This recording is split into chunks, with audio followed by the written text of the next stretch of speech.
सभी के लिए नमस्कार। युवा स्यात् साधुएवा महादेव। मैं शिवम दीक्षित आप सभी का हमारे संस्कृत स्पेस यूट्यूब चैनल पर स्वागत करता हूं। जैसा कि आप सभी को पता है कि हमारी CUT PG की कल आंसर की रिलीज हुई है 13 तारीख को शाम को। ठीक है, तो उसी का जो हमारा पेपर हुआ था CUT PG का जो 10 तारीख को पहली शिफ्ट में 10 तारीख को जो हमारा पहली शिफ्ट में जो पेपर हुआ था, ठीक है, 10 जून 2023 को, ठीक है, जो 8:30 से लेकर के 10:30 के बीच में उसमें उस प्रश्न पत्र में 2 पार्ट थे। एक पहला जो सामान्य पार्ट था उसमें कितने प्रश्न थे? उसमें थे 25 प्रश्न थे। ठीक है, तो उनको ना देख के और जो सेकंड पार्ट है उसमें कितने थे? 75 प्रश्न जो संस्कृत का था। ठीक है, तो जो 75 प्रश्न है आज हम 75 प्रश्नों के बारे में देखेंगे, चर्चा करेंगे कि NTA ने कौन सा प्रश्न सही माना है, कौन सा गलत माना है, उसको कैसे सॉल्व करना चाहिए थे हमको। चलो इसको हम देखते हैं।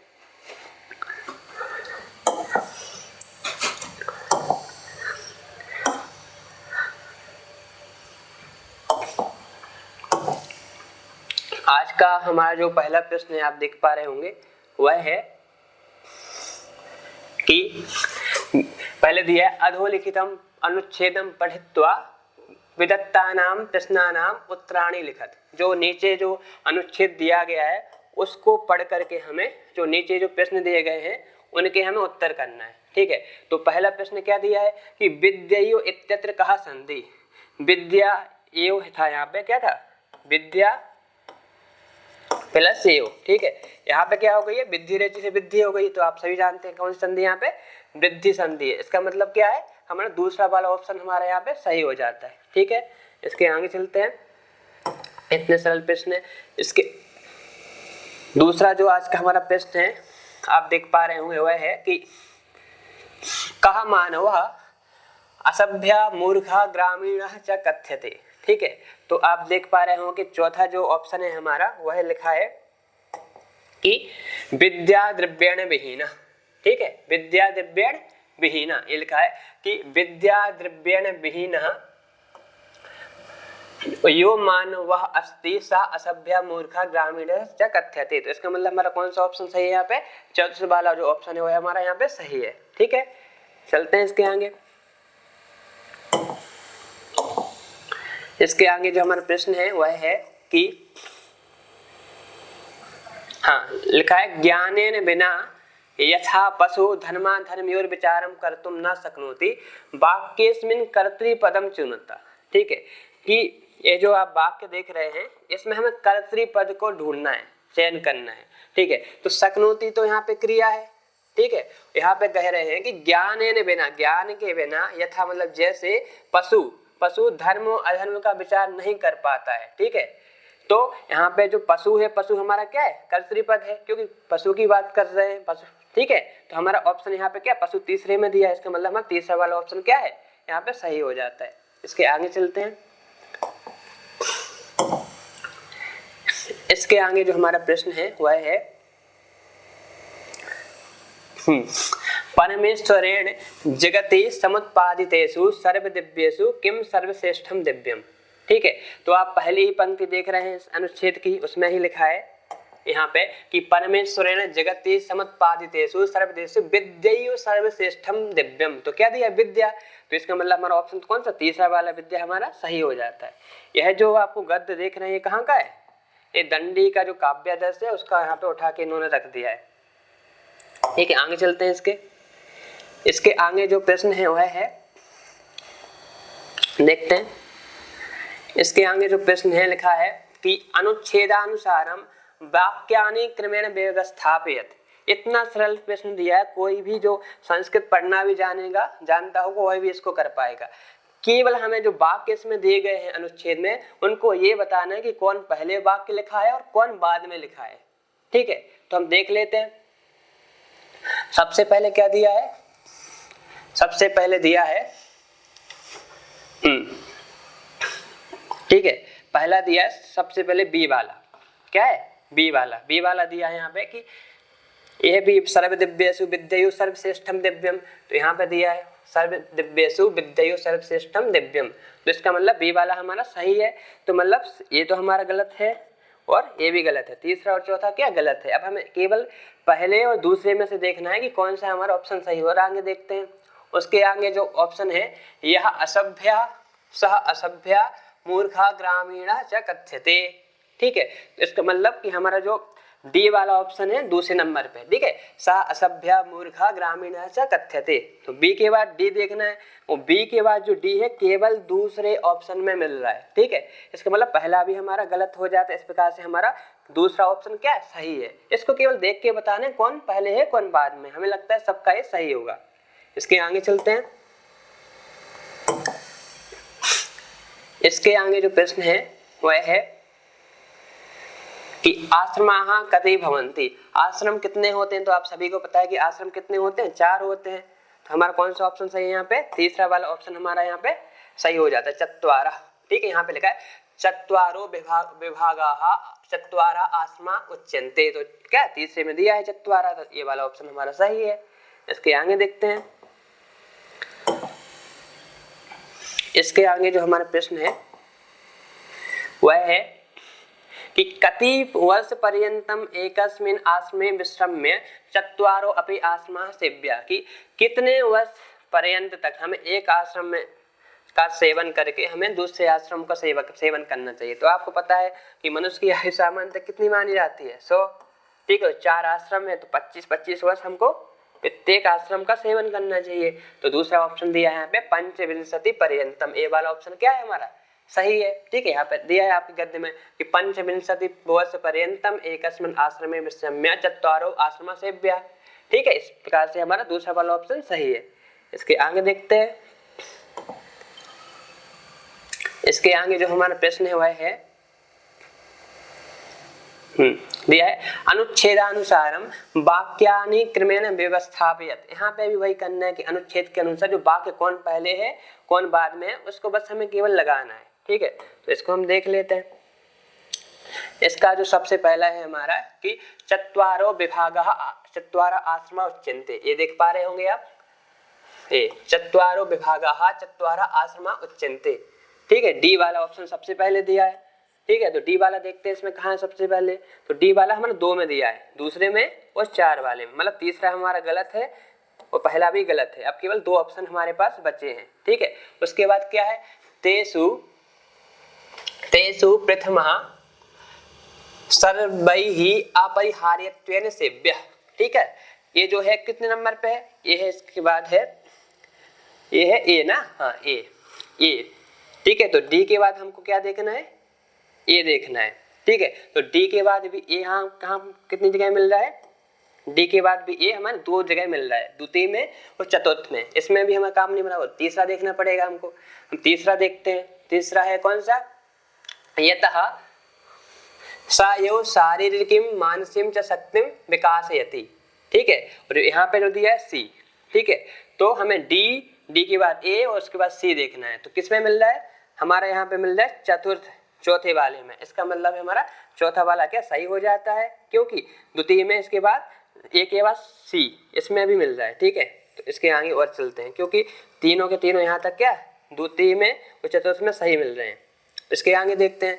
इसके आगे हमारा कौन सा है, इसके आगे है कि ब्रह्मचारिणो गुरुकुलाश्रमे निवसन्ता आचार्य सकाशा विविधा विद्या शिल्पकलाः विज्ञानानि च शिक्षन्ते स्म निःशुल्कम्।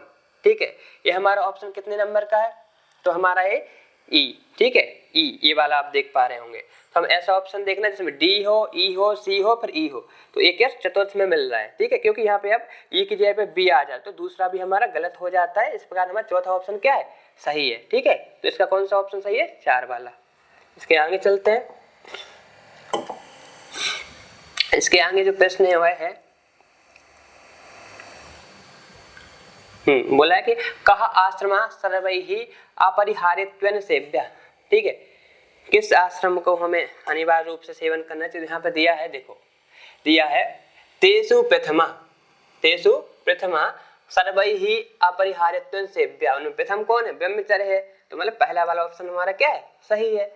इसके आगे चलते हैं। इसके आगे जो प्रश्न है वह है कि मानव जीवनम चतुर्षु विभागेषु विभक्तम विद्यते। ठीक है, वो वाक्य इसमें विशेषण पदम चिनुता। यह जो आप वाक्य देख रहे हैं इसमें विशेषण पद देखना है, तो हम सबसे पहले विशेष देखेंगे तब उसका विशेषण पता चलेगा। तो हमें विशेष कौन सा पद है? मानव जीवनम। क्या है? मानव जीवनम क्या है? विशेष है। और इस मानव जीवन का विशेषण क्या है? हमारा विभक्तम। क्या है? कि मानव जीवन विभक्तम। ठीक है, ये क्या है? विशेषण है। तो चतुर्थ वाला ऑप्शन हमारा क्या है? सही है। विभक्तम के भी यहाँ पे दो यहाँ पे विशेषण दिए गए हैं, चतुर्षु और विभागेषु। ठीक है, लेकिन हमारा विशेष मेन कौन है? प्रमुख है मानव जीवन, उसका हमारा जो विशेषण पद है विभक्तम। चतुर्थ वाला ऑप्शन सही है। आगे चलते हैं। इसके आगे जो प्रश्न है वह है कि अयस्कांत मणेर योगात अयो अपि आकर्षका इत्यादि संधि विच्छेद अस्ति। इसका संधि विच्छेद बताना है, तो कोई भी इसको देख लेगा। ठीक है, अयस्कांत मणे है, ठीक है, योगात अयः अपि आकर्षका, ये क्या? पहला वाला ऑप्शन यहाँ पे क्या है? सही है। ठीक है, यहाँ पे विसर्ग को रकार हो गया है। ठीक है, पंचमी षष्ठी में अयस्कांत मणे बनता योगात, योगात था यहाँ पे योगात। ठीक है, क्योंकि पंचमी के एक वचन में क्या बनता है? योगात, योगात दोनों रूप बनते हैं। अयः है, ठीक है, अयः था, यहाँ पे अपि था। ठीक है, यहाँ पे एंगा पद पहले क्या? पहले तो उसको रुत्त होगा, ठीक है, उकार होगा, उसको गुण होगा, फिर एंगा पदांत दति इत्यादि लग के योगार दयो अप्याकर्षका बन गया। ठीक है, यहाँ पे एक वर्ची लग गया है, आप देख पा रहे होंगे। योगात है, अयः अपि में एक वर्ची है। ठीक है, आकर्षका में भी एक वर्ची है। ठीक है, तो पहला वाला ऑप्शन हमारा क्या है? सही है। इसके आगे चलते हैं। इसके आगे जो प्रश्न है वह है कि केशाम संपर्केण जनः सज्जनः भवति। किसके संपर्क से जो जन है वो सज्जन हो जाता है? तो इसमें दिया ही कि जिस प्रकार से हम संगत करेंगे उस प्रकार से व्यक्ति हो जाता है। तो सज्जनों की संगत से हम कैसे हो जाते हैं? सज्जन हो जाते। इसका मतलब पहला ऑप्शन क्या सही है? यहाँ पे दिया है यादृशो यस्य संसर्गो भवेत् तद्गुण दोष भाग। ठीक है, तो सज्जनों के साथ संसर्ग से व्यक्ति जन क्या बन जाते हैं? सज्जन बन जाते हैं। आगे चलते हैं। पहला वाला ऑप्शन हमारा सही है। इसके बाद जो हमारा प्रश्न है वह है कि अधोलेख अनुच्छेदे प्रयुक्तः विभक्तीनां क्रमेण व्यवस्थापयत्। अनुच्छेद में प्रयुक्त जो विभक्ति है उनको हम क्रम से लगाना है। ठीक है, तो देख लेते हैं। तो सबसे पहला जो हमारा पद है अनुच्छेद का सज्जनानाम, ये क्या है? षष्ठी का बहुवचन। क्या? षष्ठी का बहुवचन। तो षष्ठी कहाँ मिल रही है? तो षष्ठी सी में मिल रहा है। ठीक है, सी। तो इसका मतलब सी सबसे पहले आएगा। सी सबसे पहले कहाँ आ रहा है? चौथे में आ रहा है यहाँ पे, और दूसरे में आ रहा है। मतलब प्रथम गलत है, द्वितीय भी गलत है। अब दो ऑप्शन बचे। ठीक है, उसके बाद है संगति। संगति क्या है? प्रथमांत पद है। तो सी के बाद ए देखना है। सी के बाद ए कहाँ आ रहा है? तो सी के बाद ए किस में आ रहा है? सी के बाद ए चतुर्थ में केवल आ रहा है। ठीक है, द्वितीय में नहीं आ रहा है। सी के बाद डी है वहाँ पे। इसका मतलब हमारा चौथा वाला ऑप्शन क्या है? हो जा रहा है, यहाँ पे सही हो जा रहा है। फिर भी देख लेते हैं। सी के बाद क्या है हमारा? ई। जनेषु, जनेषु भी क्या है? सप्तमी है। जनेषु क्या है? सप्तमी विभक्ति है। ठीक है, तो इसको ई में दिया है जनेषु। उसके बाद है गुणोत्कर्ष प्रकर्षाय। ठीक है, ये चतुर्थी विभक्ति भी मिल जा रही है। बी में क्या है? चतुर्थी दे के रखा है यहाँ पे। उसके बाद क्या है? सर्वश्रेष्ठम तो प्रथमांत पहले आ चुका है। वस्तु प्रथमांत भौतिक क्रिया है। ठीक, इस पर हमारी संसर्गा। ठीक है, पंचम में, अंतम में क्या है? पंचमी विभक्ति है। ठीक है, पंचमी यहाँ पे कहाँ मिल रही है? डी में मिल रही है। तो चौथे में हमारे सारे के सारे मिल जा रहे हैं। इसलिए हमारा कौन सा ऑप्शन सही है? चौथा वाला ऑप्शन सही है। आगे चलते हैं। इसके बाद जो है प्रश्न है कि अनुच्छेदे लोहम इत्यस्य कृते कहा पर्याय शब्द। लोहम के लिए यहाँ पे कौन सा पर्याय शब्द है? आप सभी जानते हैं कि अयस बोलते हैं, अया। तो हमारा दूसरा ऑप्शन वाला क्या है? दूसरा ऑप्शन सही है। कोई भी बता देगा इसको। आगे चलते हैं। इसके आगे जो हमारा प्रश्न है वह है कि स्पर्शमणि संसर्गात किम स्वर्णताम याति। ठीक है, कि स्पर्शमणि के संसर्ग किस में स्वर्णता आ जाती है? तो यहाँ पे आप देख पा रहे हैं लोहम अपि। क्या दिया है? लोहम अपि दे दिया है। लोहम अपि स्वर्णताम याति तथैयो गुणिजन संसर्गात। ठीक है, तो यहाँ पे आप देख रहे हैं लोहम अपि लिखा है। तो लोहम कहाँ पे दिया है? तृतीय में दिया है। मतलब तृतीय वाला ऑप्शन हमारा क्या हो जाता है? सही हो जाता है। इसके आगे चलते हैं। इसके आगे जो प्रश्न है वह है सप्ताह यक्षा शापावधौ कुत्र निवासम कृतवान, कि जब यक्ष को शाप हो गई थी तो उस अवधि में, शाप की अवधि में उसने कहाँ पे निवास किया था। तो आपको पता है रामगिरी आश्रम में उसने क्या किया था, निवास किया था। ये प्रश्न बहुत सारे पेपर में आता रहता है बार बार, ठीक है। तो दूसरा वाला ऑप्शन क्या है, सही है। इसके बाद आगे चलते हैं। इसके आगे है,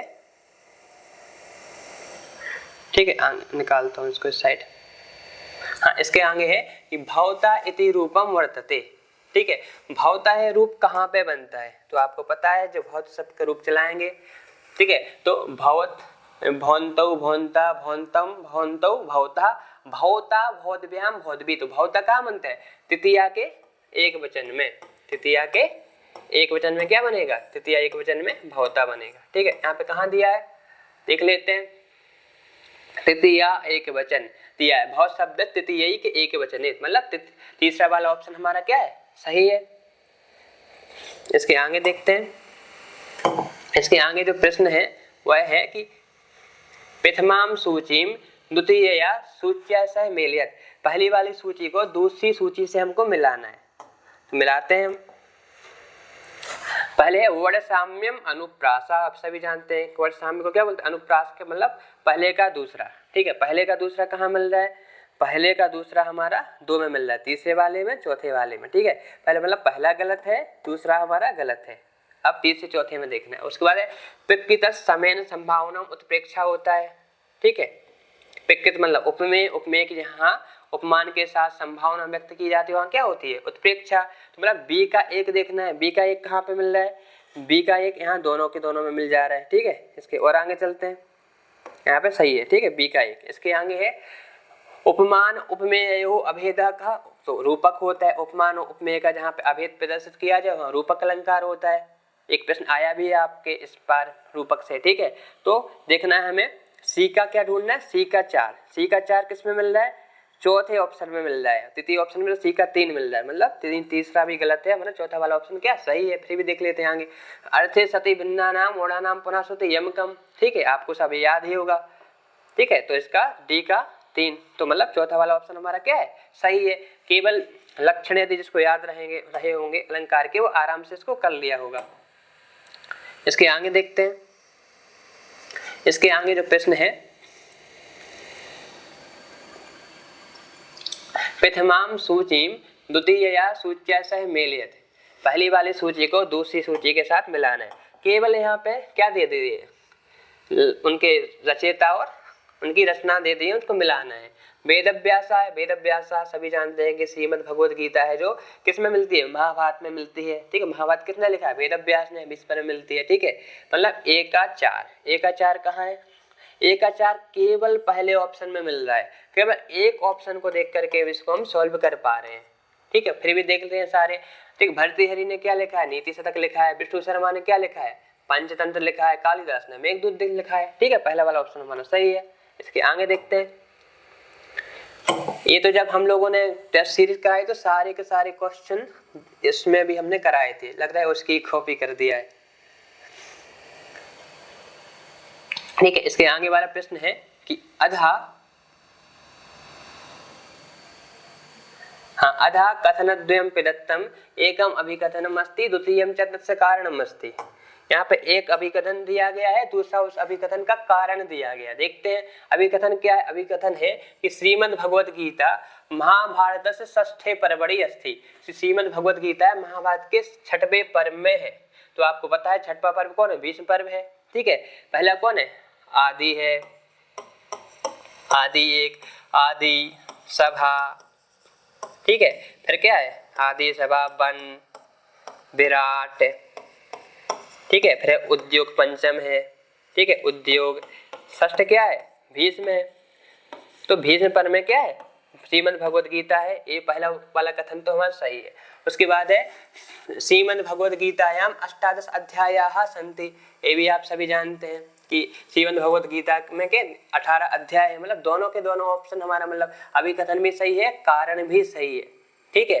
लेकिन ये व्याख्या नहीं करता है, ठीक है, व्याख्या ये नहीं करता है। ठीक है, इस प्रकार हमारा ऑप्शन कौन सा सही होगा, दूसरा वाला लिखा है का खा इत्थव्य सत्यस्ता, दोनों के दोनों ऑप्शन सही है, लेकिन परंतु का खा इत्य समुचिता व्याख्या नास्ति, इसमें समुचित इसमें व्याख्या नहीं है। ठीक है, क्योंकि उसका संबंध नहीं बन पा रहा है उससे। आगे चलते हैं। आगे जो है प्रश्न है कि हितोपदेशस्य रचयिता अस्ति, अभी पूछ लिया तो उसको फिर से पूछ ले रहा है। तो आपको सभी को पता है कि हितोपदेश के रचयिता कौन है, नारायण पंडित है। तो हमारा दूसरा वाला ऑप्शन क्या है, सही है। इसके आगे चलते हैं। उसके बाद है अधा कथन द्वयम लिखितम। ठीक है, दोनों कथन यहाँ पे दिए गए, उनको देखते हैं कौन कौन से। पहला अभी कथन दे रहा है कि जैन संप्रदाय षड्विंशति तीर्थंकराः सन्ति, कि जैन संप्रदाय में षड्विंशति 26 तीर्थंकर हैं। तो आप सभी जानते हैं 26 नहीं है, कितने हैं, 24 तीर्थंकर हैं। सबसे पहले ऋषभदेव, अंतिम कौन है, 24वें महावीर। दूसरा कथन है जैनानाम चतुर्विंशतितमा तीर्थंकरा महावीरा आसीत्। तो अभी बताया कि 24वें तीर्थंकर कौन है, महावीर है। इसका मतलब है दूसरा वो वाला कथन हमारा सही है, पहला वाला हमारा गलत है। तो देखते हैं दिया है चौथे में, कथनम एक असत्यम अस्ति परंतु कथनम जो दो है सत्यम अस्ति, मतलब चौथा वाला ऑप्शन हमारा क्या है, सही है। इसके आगे चलते हैं। इसके आगे जो हमारा प्रश्न है वह है कि अभिज्ञान शाकुंतले पात्राणि सन्ति। ये टेस्ट सीरीज में सारे के सारे प्रश्न कराए थे इस प्रकार के। ठीक है, इसमें है बस पात्र बताना है कौन कौन सा अभिज्ञान को। तो प्रियंवदा भी है, शकुंतला है, अनसुया है, दुष्यंत, लेकिन पद्मावती नहीं है। मतलब ई वाला हमारा नहीं, ई वाला हमारा सही हो जाएगा। तो ई कहाँ दिया है, अच्छा ये बताने कौन कौन से हैं। ठीक है, तो ए बी सी डी 4 के 4 हो जाता है। दूसरा वाला ऑप्शन क्या है, सही है, केवल ई नहीं है। ठीक है, इसके आगे चलते हैं आप। इसके आगे जो प्रश्न है वह है कि अधा कथन द्वयम प्रदत्तम एकम अभिकथनम अस्ति द्वितीयम च तस्य कारणम अस्ति। एक अभिकथन दिया गया है, एक दूसरा उसका अभिकथन का कारण दिया गया है। देखते हैं क्या अभिकथन देखा। मेघदूते यक्षा एक वर्षाय सप्ताह। मेघदूत में जो यक्ष है 1 वर्ष के लिए उसके लिए श्राप दी गई थी। आप सभी को पता है दी गई थी। ऑप्शन हमारा सही है, अभिकथन सही है। कारण क्या है, यतो ही तेन सो कर्तव्य प्रमादा कृता। यही भी ऑप्शन क्या है, सही है, क्योंकि उसने अपने कर्तव्य में प्रमाद किया था, इसलिए उसको उसके स्वामी को भी श्राप दे दी थी। मतलब दोनों के दोनों हमारा अभिकथन भी सही है, कारण भी सही है और उसकी व्याख्या भी कर रहा है। इस प्रकार से हमारा पहला ऑप्शन क्या है, सही है। इसमें कि का खा इत्योपि सत्यस्ता अपि च का खा, ठीक है, खा का इत्य समुचिता व्याख्या अस्ति। ठीक है, इसके आगे देखते हैं।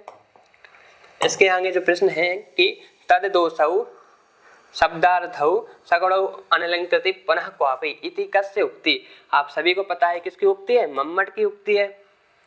ठीक है, इन्होंने ही कहा है। ठीक है, वामन तो क्या मानते हैं, रीति आत्मा, तो काव्य से रीति को मानते हैं, काव्य की आत्मा। क्षेमेंद्र औचित्य को मानते हैं।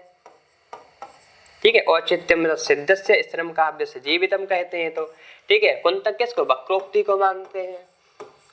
आप सभी जानते हैं ये सब चीजें। तो ठीक है, फिर भी आगे चलते हैं।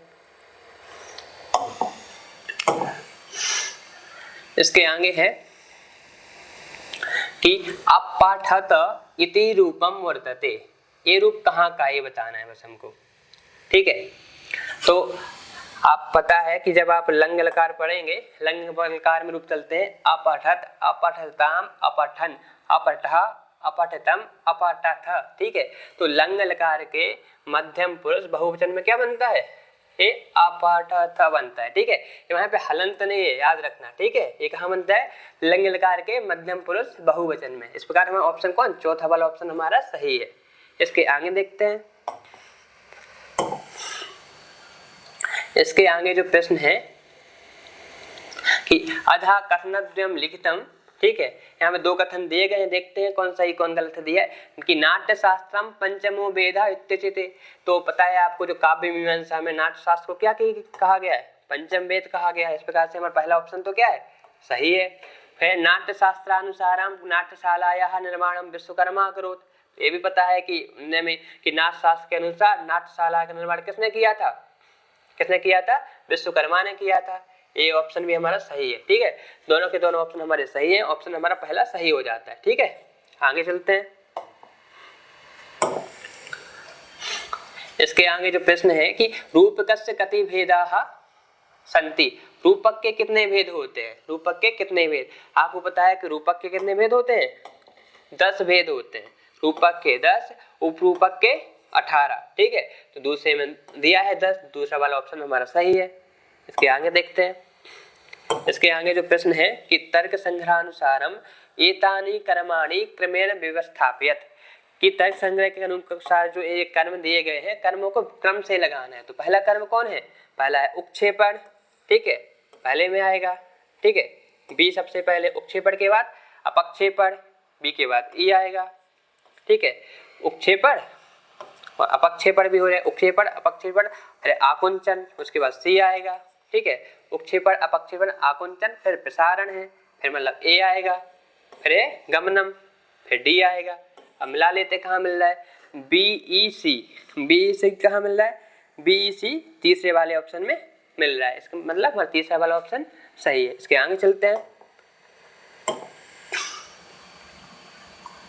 इसके आगे हमारा प्रश्न है कि शब्द से तिस्रा शक्तियां भवन्ति, कि शब्द की 3 शक्तियां होती हैं। आप सभी जानते ही होंगे कि अभिधा लक्षणा व्यंजन क्या है, शब्द की 3 शक्तियां होती हैं। तो कौन सी कहाँ दी है? अभिधा हो गई, लक्षणा है, व्यंजन मतलब बी डी ई सही है। ठीक है, बाकी ही तीनों क्या है? शब्द की शक्तियां हैं। तो देखते हैं बी डी ई कहाँ मिल रहा है? बी डी ई तीसरे वाले विकल्प में मिल जा रहा है, मतलब तीसरा वाला ऑप्शन हमारा क्या है? सही है। आगे चलते हैं। इसके आगे जो प्रश्न है ये क्या दिया? हाँ, इसके आगे जो प्रश्न है कि ऐतरेय आनन केन वेदेन संबद्धम, इतना सरल प्रश्न है, सबको पता है ऐतरेय आनन किससे संबंधित है? ऋग्वेद से, मतलब पहला ऑप्शन हमारा सही है। उसके बाद है अधा कथनद्वयम लिखितम, यहाँ पे 2 कथन दिए गए हैं, देखते हैं। पहला कथन है कि वाचा इति रूपम, वाच इति शब्द से प्रथमा बहुवचने सिद्ध्यति। आपको पता है वाक वाचो वाचा ऐसे बनता है, तो प्रथमा के बहुवचन में क्या वाचा बन जाता है, मतलब ए वाला ऑप्शन हमारा क्या है? सही है। ठीक है, दूसरा वाला देखते हैं कि वाचा इति रूपम, वाच इति शब्द द्वितीय बहुवचने सिद्ध्यति, तो द्वितीय बहुवचन भी बनता है वाचा। ठीक है, तो दोनों के दोनों जो हमारे अभी कथन है क्या? कथन है सही है। तो कथन 1 और 2 दोनों क्या सही है, मतलब पहला वाला ऑप्शन हमारा सही है। आगे चलते हैं। इसके आगे जो है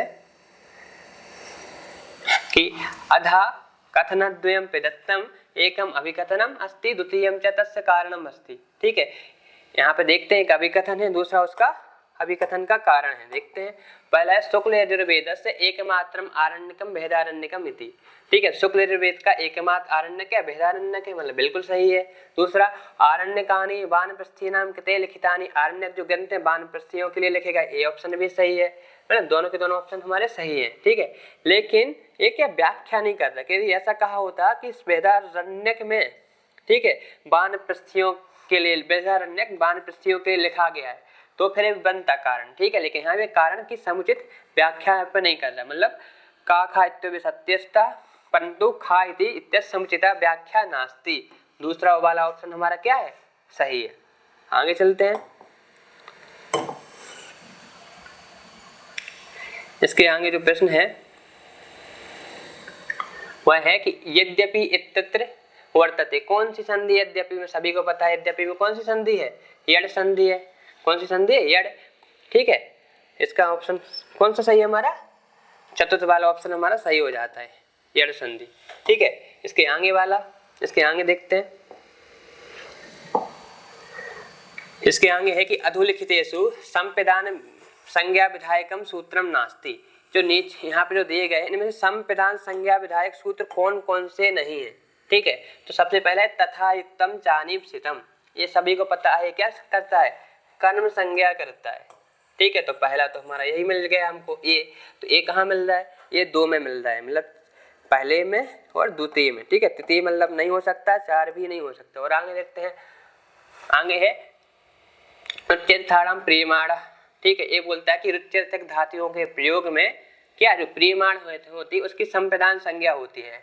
ठीक है, तो ये तो है हमें नास्ति वाला ढूंढना। ठीक है, इसके आगे आख्यातोपयोगे, ये क्या करता है? अपादान संज्ञा करता है। पता है कि नियम पूर्वक विद्या जिससे स्वीकार करते हैं उसको आख्याता कहते हैं। ठीक है, उस आख्याता की क्या होती है? अपादान संज्ञा होती है। क्या होती है? अपादान। तो मतलब सी वाला भी हमारा अपादान करता है। ठीक है, अब हमें क्या देखना है? पहला तो हमें ए मिल गया था, उसके बाद ए के बाद सी, ए के बाद सी कहाँ मिल रहा है, देखते हैं। ए के बाद सी हमारा प्रथम में मिल जा रहा है, इसका मतलब पहला वाला ऑप्शन हमारा सही है, द्वितीय गलत है। ठीक है, तीनों गलत हो गए। इसको फिर ऑप्शन देख लेना, डी है, उसके बाद डी भी क्या करता है, यतश्च निर्धारणम है। ठीक है, नृणाम नेसुआ नराश्रेष्ठ इत्यादि इसको उदाहरण है। ये भी क्या नहीं करता है, संप्रदान संज्ञा नहीं करता है, मतलब हमारा ए सी डी क्या है, ए सी डी हमारे संप्रदान संज्ञा नहीं करता है, पहला वाला ऑप्शन हमारा सही है। ठीक है, राधिक छोरिया से भी प्रश्न को देख लेते हैं, दिया तो बोलते हैं राध और इक्ष धातु के प्रयोग में क्या होता है, जिसके लिए प्रश्न किया जाए, जिसके लिए प्रश्न किया जाए उसकी क्या होती है, उसकी संप्रदान संज्ञा होती है। ठीक है, तो इस ए भी ई की भी संप्रदान संज्ञा है। ठीक है, तो हमारा पहला वाला ऑप्शन हमारा सही है। आगे चलते हैं, आगे है कि अधोलिखितेषु अव्ययीभाव समासस्य उदाहरणम नास्ति। केवल ये बताना है कि इनमें से अव्ययीभाव समास के उदाहरण कौन कौन से नहीं है।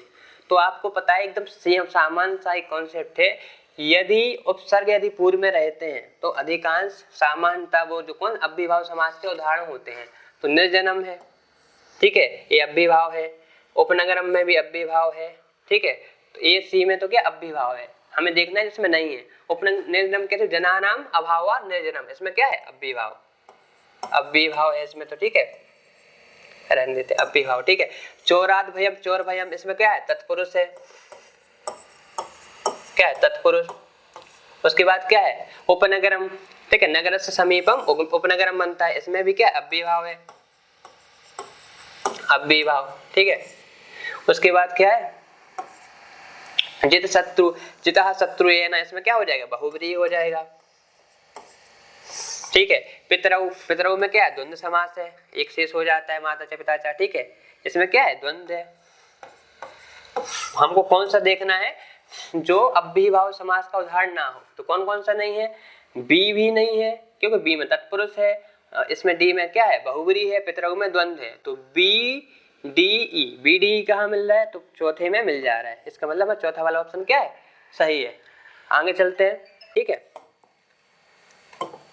इसके आगे चलते हैं, इसके आगे जो है प्रश्न है कि शतकत्रे ना परिगण्यते, कि जो शतकत्र है इसमें किसकी गणना नहीं होती है। तो आपको पता है तीन भर्तृहरि ने क्या शतकत्र लिखे हैं, पहला नीति शतक, श्रृंगार शतक, बैराग शतक, तीनों के तीनों है। चंडी शतक शतकत्र में नहीं आता है क्योंकि किसने लिखा है, बाणभट्ट ने लिखा है। ठीक है, मतलब चौथा वाला ऑप्शन हमारा क्या है सही है। इसके आगे चलते हैं,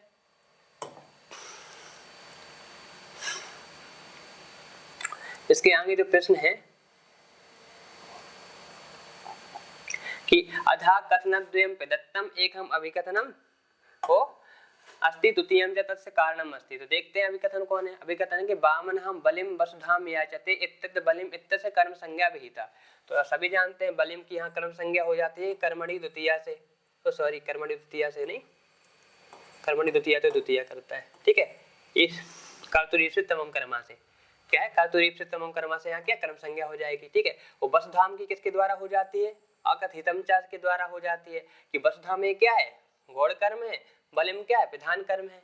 ठीक है, तो इसकी मतलब हमें इससे मतलब नहीं, बस कर्म संज्ञा होती है। ठीक है, फिर कर्ण कार्य का अविवक्षितत्वात्, कर्ण कारण की अविवक्षा होने से, तो ये क्या है गलत है, क्योंकि यहाँ पे कौन सा कारण होना चाहिए थे, अपादान हो सकता था। ठीक है, ठीक है, तो कर्ण कारण ये वाला गलत है, तो पहला वाला हमारा सही है और दूसरा वाला हमारा गलत है। तो देखते हैं, ये दिया है हाँ का इति सत्यम परंतु खा इति सत्यम नास्ति। ठीक है, तो मतलब तीसरा वाला ऑप्शन हमारा क्या है सही है। इसके आगे देखते हैं,